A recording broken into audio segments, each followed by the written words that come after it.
மக்களை இந்த ஒரு பதிவில் நம்ம என்ன பார்க்க போறோம்னா, முதலமைச்சர் விஜய் அவர்கள் கடிதம் எழுதி ஒரு விஷயத்தை சாதிச்சிருக்காங்க. இந்த செய்தியில் முதலமைச்சர் கடிதம் எழுதினார்னு எங்கேயாவது இருக்கா? சொல்லவே மாட்டாங்க நம்மள்ட்ட. ஆனால் அதை பற்றி நம்ம தான் பேசியாக வேண்டிய தேவை இருக்குது. ரெண்டாவது பார்த்தீங்கன்னா, சிடிஆர் அண்ணன் சட்ட ஒழுங்கு சார்ந்து மிக முக்கியமான ஒரு விஷயத்தை முன்னெடுத்திருக்காங்க. அதாவது இன்னைக்கு ஒரு மேஸ்திரி ஒருத்தர் கொல்லப்பட்டார் அப்படிங்கிற செய்தி விவாதிக்கப்படுது. ஒரு பக்கம் தென்காசியில் போதையை போட்டு ரகலை பண்ணாங்க அப்படிங்கிற ஒரு செய்தி விவாதிக்கப்படுது. ஆனால் சிடிஆர் அண்ணா ஒரு ஆய்வு பண்ணி ஒரு மிக முக்கியமான ஒருத்தரை சஸ்பெண்ட் பண்ணியிருக்காங்க. இதை பற்றி யாருமே பேச மாட்டாங்க. இது என்ன கதை அப்படிங்கிறத பார்க்க போகிறோம். என்னப்பா, ஒரு பக்கம் விஜயபாஸ்கரோட அமைச்சர் தேரெல்லாம் இழுக்கிறாரு, அப்போ என்ன இணைப்பு ஓரோட ஓகேவா போல அப்படிங்கிற மாதிரி கேட்டிங்கன்னா, அது என்ன அப்டேட் அப்படிங்கிறத பார்க்க போகிறோம். இது மட்டும் இல்லாமல் வேறு சில முக்கியமான சில செய்திகள் இருக்குது. ஒன்பே ஒன்றா தெளிவாளமாக பார்க்கலாம். உற்சாக வணக்கங்கள். வாங்க பதிவுக்குள்ளே போகலாம். இப்போ முதல் விஷயம் மக்களே, அதாவது பார்த்தீங்கன்னா, ஃபர்ஸ்ட் ஆஃப் ஆல் எதற்காண்டி இந்த கடிதம் எழுதப்பட்டுச்சு, எப்போ இந்த கடிதம் எழுதப்பட்டுச்சு அப்படிங்கிற விஷயத்த சொல்கிறேன். மே 14 முதலமைச்சர் விஜய் அவர்கள் பருத்தி தொழிலாளர்களோட அந்த பிரச்சனை அத்தனையுமே பார்த்துட்டு, குறிப்பாக ஜவுளி தொழிலாளர்களோட பிரச்சனை அத்தனையுமே பார்த்துட்டு, நம்ம ஒரு விஷயத்தை முன்னெடுக்கணும், இந்த இறக்குமதி வரியை ரத்து பண்ணால் ஒரு பெரிய விஷயம் இங்கே நடக்கும் அப்படிங்கிற விஷயத்த முடிவு பண்ணுறார். ஏன்னா பருத்தி தான் ஜவுளிக்கு மூலப்பொருள். அப்போ பருத்தியோட ரேட்டு ரொம்ப அதிகமாக ஏறிக்கிட்டே போகுது. ஏன்னா பருத்தி கிடைக்கல, அதனால ரேட்டு ஏறிக்கிட்டே போகும்போது வெளியிலேருந்து பருத்தி உள்ளே வந்தாதான் உள்ளே இருக்கிற ரேட்டு குறையும். உள்ளே இருக்கிற ரேட்டு குறைஞ்சாதான், மூலப்பொருளோட ரேட்டு குறைஞ்சாதான் ஜவுளி தொழிலாளர்கள் நிறையா விஷயத்தை உற்பத்தி பண்ண முடியும். அப்போ தான் வெளிநாடுகளுக்கு ஏற்றுமதி பண்ண முடியும். இந்த மாதிரி எல்லா லேயருமே பருத்தி அப்படிங்கிற விஷயத்தை நோக்கி இருந்ததுனால முதலமைச்சர் விஜய் அவர்கள் ஒன்றிய அரசுக்கு ஒரு கடிதம் எழுதுறாங்க. நீங்கள் பருத்தியோட இறக்குமதி வரியை 11% நீங்கள் ரத்து பண்ணுங்க. ஏன்னா உள்ள பருத்தி ரொம்ப டிமாண்டாக போய்கிட்டு இருக்கு, நிறையா பேர் பாதிக்கப்படுறாங்க, இதை நீங்கள் செய்யுங்க அப்படிங்கிற ஒரு கடிதம் எழுதினாங்க. இன்றைய தினம் முதலமைச்சர் விஜய் அவர்கள் எழுதப்பட்ட கடிதம் அடிப்படையில் இந்த நடவடிக்கையை பார்த்தீங்கன்னா ஒன்றிய அரசு மேற்கொண்டிருக்காங்க. இப்போ கேட்டிங்கன்னா பருத்தியோட இறக்குமதி வரி கிடையவே கிடையாது. பருத்தியை இறக்குமதி பண்ணிக்கலாம், தேவைப்படுறதுக்கு ஏற்றபடி நம்ம உற்பத்தி பண்ணிக்கலாம். இதன் மூலமாக ஜவுளி விஷயத்தில் ஒரு தேக்க நிலை இருந்துச்சுல, அது சரி செய்யப்பட்டிருக்கு. கடிதம் எழுதி தமிழ்நாட்டிலேருந்து இந்த விஷயத்தை சாதிச்சிருக்கார் முதல்வர் விஜய் அவர்கள். ஆனால் யாருமே இதை பற்றி முதல்வர் விஜய் அவர்கள் சொல்லவே மாட்டாங்க. ஏன்னா அவங்களுக்கு பிடிக்காதில்ல. இது நம்பர் 1. இப்போ நம்பர் 2, ரெண்டாவது பார்த்தீங்கன்னா, இன்றைக்கி சட்ட ஒழுங்கு சார்ந்து 2 விஷயங்கள் விவாதிக்கப்பட்டுச்சு. நான் முன்னாடி சொன்னேன்ல, ஒன்று ஒரு மேஸ்திரி ஒருத்தங்க கொல்லப்பட்டாங்க அப்படிங்கிற செய்தி. அதாவது தன்னுடைய பொண்ணு முன்னாடியே கொல்லப்பட்டாங்க. அந்த குழந்தை ரொம்ப டிஸ்டர்ப் ஆகி அழுகாரெல்லாம் முச்சிச்சு, நிறையா போராட்டம் பண்ணாங்க, சாலை மறியெல்லாம் இன்றைக்கி நடந்துச்சு. இந்த செய்தி நான் பின்னாடி தேடி பார்த்தேன். என்ன பஞ்சாயத்துனா, ஒரு நிலம் சம்மந்தப்பட்ட ஏதோ ஒரு பஞ்சாயத்து போல் சம்மந்தப்பட்ட குற்றவாளியை கைது பண்ணணும் போராட்டம் பண்ணாங்க. குற்றவாளியை கைது பண்ணிட்டாங்க. அதற்கான விஷயத்தை நான் சைடில் போட்டிருக்கேன். ஊரிய தண்டனை நிச்சயமாக வாங்கி கொடுத்துருவாங்கங்கிறத ஆழமாக தெளிவாக நம்பலாம். ஏன்னா அந்த குழந்தையோட அழுகை கண்டிப்பாக சொல்கிறேன், நம்ம அமைச்சர் பெருமக்களை டிஸ்டர்ப் பண்ணியிருக்கோம் அப்படிங்கிறது தான் யதார்த்தமான உண்மை. நேற்று தென்காசியில் போதையை போட்டு ஒரு ரவுடிசம் ஒருத்தங்க பண்ணிக்கிட்டு இருந்தாங்க. நீங்கள் அந்த செய்தியை பார்த்தீங்கன்னா தெரியும். முகமூடியை போட்டுக்கிட்டு கல்யாண வீட்டுக்குள்ளே சரமாரியாக வெட்டிட்டாங்க அப்படிங்கிற செய்தி வந்திருக்கும்.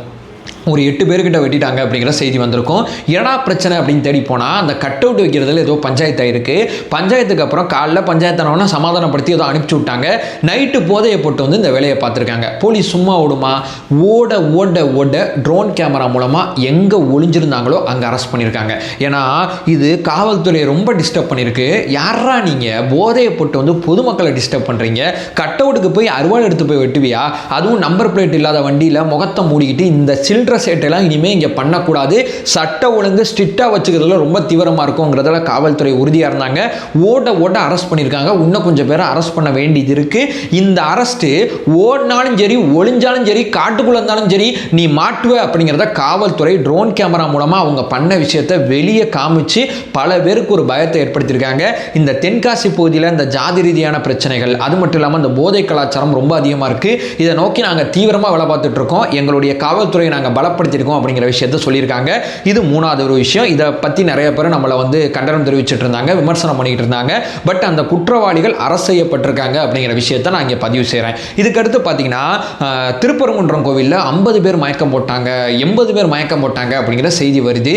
ஒரே ஒருத்தர் தான் மயக்கம் போட்டிருக்கார். ஏன்னா 1 மணி நேரத்தில் 60,000 பேர் தரிசனம் பண்ணுறதுக்காண்டி வந்திருக்காங்க. இன்றைக்கி ஏதோ வைகாசி சார்ந்த ஒரு மிக முக்கியமான ஒரு விஷயம் போல், முருகன் சம்மந்தப்பட்ட விஷயத்தில்.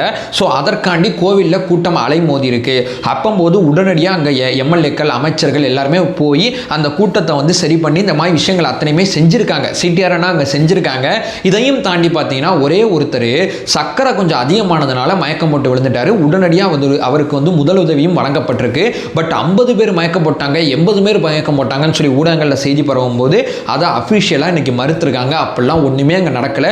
திடீர்னு கூட்டம் வந்தது உண்மைதான், ஆனால் அதை நாங்கள் சமாளிச்சிட்டோம் அப்படிங்கிற விஷயத்த நம்ம தரப்புலேருந்து ரொம்ப தெளிவாக சொல்லியிருக்காங்க. இதுக்கு அடுத்து போனீங்கன்னா சிடிஆர்என்னே ஒருத்தரை சஸ்பெண்ட் பண்ணாருன்னு சொன்னேன் பார்த்தீங்களா. குற்ற வழக்கில் மிக முக்கியமான ஒரு இணைப்பு இயக்குனராக இவர் தாங்க இருப்பார். ஒரு குற்ற வழக்கில் காவல்துறை இருக்கா, ஒரு பக்கம் வந்து புலனாய்வு பண்ணி இவர் தான் குற்றவாளின்னு கண்டுபிடிக்கிறாங்களா, அந்த குற்றவாளிக்கு நீதிமன்றத்தில் தண்டனை வாங்கி கொடுப்பாங்களா. அப்போ நீதிமன்றத்தில் அரசு தரப்பு வழக்கறிஞர் காவல்துறையோட ஆவணங்கள் அத்தனையுமே வாங்கி, அந்த சாட்சி அத்தனையுமே வாங்கி நீதிமன்றத்தில் சொல்லி இவர் தான் குற்றவாளி அப்படிங்கிறத நிரூபிச்சாதான் நீதிபதி தண்டனை கொடுப்பார். இதான ப்ராசஸ். அப்போ அந்த காவல்துறையும் இந்த அரசு வழக்கறிஞரும் ரெண்டு பேரை இணைக்கிறது இந்த குற்ற வழக்குகளை இணைக்கக்கூடிய அந்த தொடர்பு இயக்குனர் தான். இவங்க ரெண்டு பேருமே இணைப்பாங்க. உள்துறை அமைச்சருக்கு நேரடியாக வருவாங்க. இதில் அரசு தரப்பு வந்து எந்த வாதத்தை ஹைலைட் பண்ணணும், எந்த விஷயத்துக்கு அப்பீல் போகணும், எந்த வழக்கை யார் பார்க்கணும், எந்த வழக்கில் அடுத்தடுத்த விஷயங்கள் செய்யணும்னு சொல்லி இந்த அரசு வழக்கு சம்பந்தப்பட்ட விஷயத்தில் காவல்துறைக்கும் அரசு வழக்கறிஞர்களுக்கும் ரொம்ப முக்கியமான பாலமாக இருந்த ஒருத்தர் முறைகேட்டில் ஈடுபட்டிருக்கார். அப்போது காவல்துறை கஷ்டப்பட்டு ஒருத்தரை அரெஸ்ட் பண்ணாலும் நீதிமன்றத்தில் தண்டனை வாங்கி கொடுக்கணும்னா இவரோட ஆலோசனைகள் அரசு தரப்புக்கு வேணும், அரசு தரப்போட வழக்கறிஞருக்கு வேணும். அப்போ யாருக்கிட்ட இவர் முறைகேடு ஈடுபட்டிருக்காருன்னா அப்போ யார்கிட்ட காசு வாங்கியிருக்காரு? குற்றவாளிகளை தப்பிச்சு விடுறதுக்கு இந்த அரசு தரப்பு வழக்கறிஞர் எதாவது பண்ணணும், அதாவது செய்யணுங்கிறது மாதிரி சிடிஆர்என்னோட ஆய்வில் இவர் மேலே, இந்த கிருஷ்ணமூர்த்தி அப்படிங்கிறவர் மேலே ஒரு குற்றச்சாட்டு வந்திருக்கு. உடனடியாக அவரை சஸ்பெண்ட் பண்ணியா. எந்த மாதிரி உயர் பதவியில் உட்கார வச்சிருக்கோம் அவரை, இவர் இந்த மாதிரி ஒரு வேலை பார்த்துருக்காரு. போன ஆட்சியில் நடந்திருக்கு உட்கார வச்சது, இவர் இந்த வேலை பார்த்துருக்காரு. இதெல்லாம் ஏற்றுக்கொள்ளவே முடியாது. இது நேரடியாக சட்டம் ஒழுங்கு நாட்டில் இருக்கு, நீதிமன்றத்தில் குற்றவாளிகளுக்கு தேவைப்படுற ஆவணங்கள் அத்தனையுமே சப்மிட் பண்ணா நீதிமன்றத்தில் தண்டனை கிடைக்கும் அப்படிங்கிற நம்பிக்கையை கெடுக்கிற இடத்துல இந்த மனுஷன் இந்த வேலையை பார்த்துருக்கான். ஸோ இந்த மனுஷனை சஸ்பெண்ட் பண்ணுங்க அப்படிங்கிற விஷயத்தை ரொம்ப தீவிரமாக பண்ணியிருக்காங்க. ஆனால் இதை பற்றி யாரும் பெருசாக விவாதிக்கவே இல்லை. ஏன்னா சட்ட ஒழுங்கு சரியில்லைங்கிறாங்க.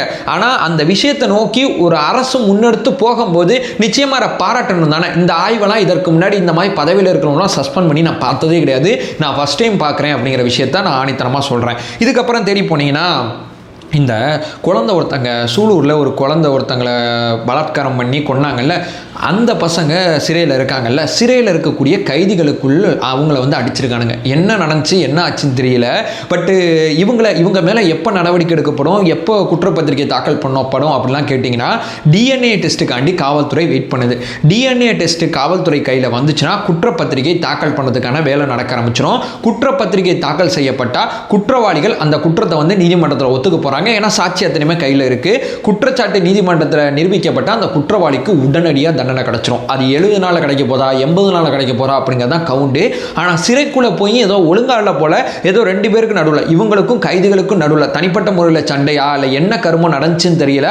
ஆனால் இவங்க தாக்கப்பட்டிருக்காங்க அப்படிங்கிற செய்தி ரொம்ப தீவிரமாக வருது. ஸோ இது ஒரு பக்கம் போயிட்டு இருக்கு. டிஎன்ஏ டெஸ்ட்டுக்காண்டி காவல்துறை வெயிட் பண்ணுது அப்படிங்கிறது தான் யதார்த்தமான உண்மை. இதுக்கடுத்து ஃபைனலாக போனீங்கன்னா என்னப்பா கதை விஜயபாஸ்கர் அவர்கள் விஷயம் அப்படின்னு சொல்லி கேட்டிங்கன்னா அவர் வராரா வரமாட்டாரான்னு தெரியல. ஆனால் பேச்சுவார்த்தை ஏதோ போயிட்டுருக்குன்னு சொல்கிறாங்க. ரெண்டாவது பார்த்தீங்கன்னா அவரை நம்ம இணைக்கலை அப்படிங்கிறப்போ என்ன சொல்கிறாங்கன்னா அவரோட பழைய வழக்குகள் தான். இனிமேல் நம்ம பக்கம் வந்தார்னா நம்ம தலைமையில் எதுவும் தப்பு பண்ணாருன்னா என்னை கொஸ்டின் கேளு அப்படிங்கிற ஒரு டாக்கு போயிட்டுருக்கு. இல்லை இவரை இணைக்கக்கூடாது அப்படிங்கிற ஒரு டாக்கும் போயிட்டுருக்கு. ரெண்டு பேருக்கு நடுவில் என்ன நடக்குது அப்படிங்கிறது நமக்கு தெரியல. அவரும் எந்த பாயிண்ட் ஆஃப் வியூ இருக்காருன்னு தெரியல. பட் இந்த ஒரு விஷயம் இருக்குல்ல, இவர் வந்து தேரை வந்து நம்மளுடைய அமைச்சரோட இணைந்து இழுத்தார் அப்படிங்கிற செய்தி இருக்குல்ல. இவர் விராலிமலையோட எம்எல்ஏ, நம்ம அமைச்சர் வந்து புதுக்கோட்டை பகுதியில் இருக்கக்கூடிய ஒரு அமைச்சர், அறந்தாங்கி தொகுதியோட சட்டமன்ற உறுப்பினர். ஸோ ரெண்டு பேருமே ஒரே ஏரியாவில் இருக்கிறவங்க. விராலிமலையில் தேர் இருக்கிற ஃபங்க்ஷனில் ரெண்டு பேரும் ஒன்றா கலந்துக்கிட்டாங்க. அவ்வளோதான் சொல்கிறாங்க. இதுக்கு பின்னாடி நீங்கள் எதையாவதெல்லாம் முடிச்சு போட வேணாம். பட் அவர் வந்து என்ன முடிவெடுக்க போகிறாருங்கிறது தெரியல. சிவி சண்முகம் அவர்கள் நான் 5 வருஷம் சட்டமன்ற உறுப்பினராக தான் தொடர போகிறேன் அப்படிங்கிற விஷயத்த சொன்னதாக சொல்கிறாங்க. பட் விஜயபாஸ்கர் அவர்கள் நம்ம வந்து தாவேக்கா பக்கம் இருக்கலாமா இல்லை அதிமுக பக்கம் இருக்கலாம், என்ன பண்ணலாம் என்ன செய்யலாம் அப்படிங்கிற அந்த கன்ஃபியூஸ்டு மைண்ட் செட்டில் தான் இருக்கார். பட் அவர் என்ன முடிவெடுத்தாலும் நம்ம பக்கம் வந்து அவரை ஏற்றுக்கலாமா வேணாமா அப்படிங்கிற ஒரு விஷயமும் ரொம்ப தீவிரமாக விவாதிக்கப்பட்டு இருக்கு. என்ன நடக்க போகுதுன்னு தெரியல. எது நடந்தாலும் நான் உங்கள்கிட்ட அப்டேட் பண்ணுறேன். ஸோ ஓவரால் பார்த்தீங்கன்னா எனக்கு தெரிஞ்சு இன்றைக்கி நடந்த மிக முக்கியமான சட்ட ஒழுங்கு பிரச்சனைகள், ஒரு சஸ்பெண்ட் நடவடிக்கை, ஒரு கடிதம் சார்ந்தது, நம்ம கட்சியில் அவர் இணைய போகிறாரா இல்லையா அப்படிங்கிற அந்த குழப்பமான மனநிலை, எல்லாத்துக்குமான விளக்கத்தை இந்த வீடியோ நம்ம கொடுத்துருப்போம் அப்படிங்கிறது என்னுடைய பெரிய நம்பிக்கை. அதை சொல்லிட்டு இந்த வீடியோ நான் என் பண்ணிக்கிறேன். நம்ம சேனலை ஃபர்தராக ஃபாலோ பண்ணிங்கன்னா பொலிட்டிக்கல் சார்ந்து மிக முக்கியமான பல்வேறு விதமான அப்டேட்டை பார்த்துட்ருக்கோம். நம்மளோட ஒரே நோக்கம் அறியாமை அகற்ற வேண்டும், அறியாமை அகற்றப்பட வேண்டும். Thank you so much.